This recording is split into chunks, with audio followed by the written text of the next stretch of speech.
Hi, and welcome to another episode of the Sagebrush Happy Hour Journal. And this is the Captain's Log for December 29th, 2024.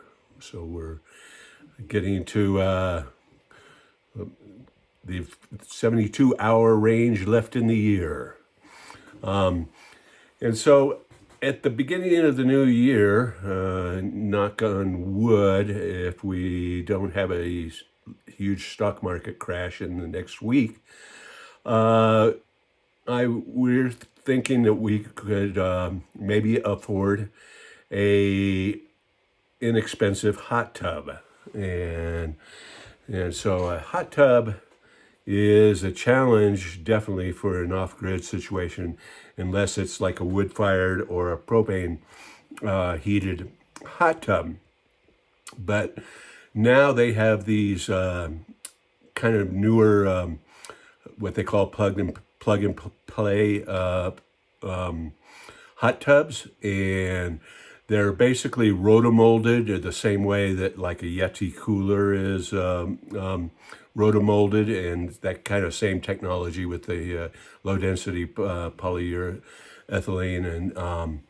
and so they rotomold these, and you can get these from Wayfair online, and they're about $2,500 to $3,000, and the nice thing about them is that they're super hyper insulated, very efficient, and so they draw about 15 amps of current at 120 volts.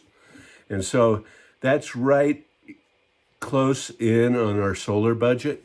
And so the problem is not necessarily that I have enough batteries. I think I've got 24 kilowatt hours of batteries, and generally we use maybe 8 kilowatts to 10 kilowatts a day, which is about a third of a typical family anyway, or a typical two-person household.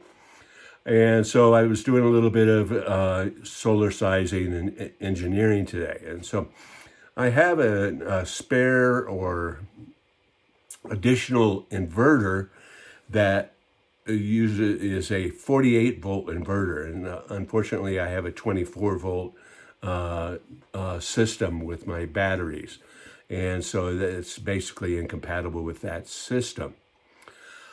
However, one of the things I can do is I can use that inverter and basically hook solar panels up to that inverter, and then have that inverter create AC electricity, and then put AC electricity into my other inverter charger, and that will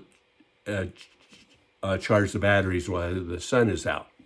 And so it's basically adding, I can then add some solar panels through that inverter. And I've got a few unused panels around, and there's a little bit of engineering involved with how to series those up in the most efficient way. And it's kind of a challenge when you have mixed panels, because if you do it in series, you only got the lowest amperage of the panel. The weakest panel is basically determines what the amperage is.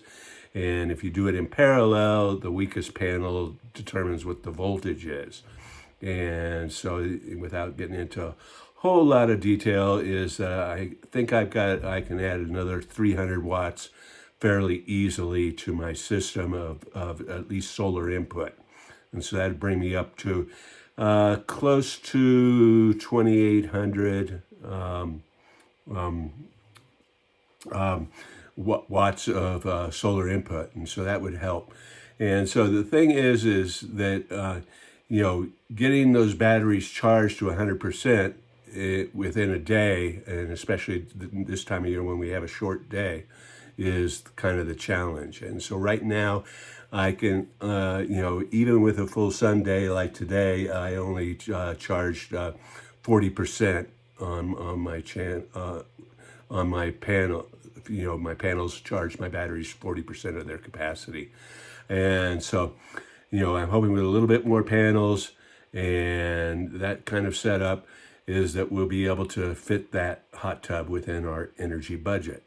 So here's to hoping that that we can draw some money out of savings and we won't take too big of a hit from the stock market.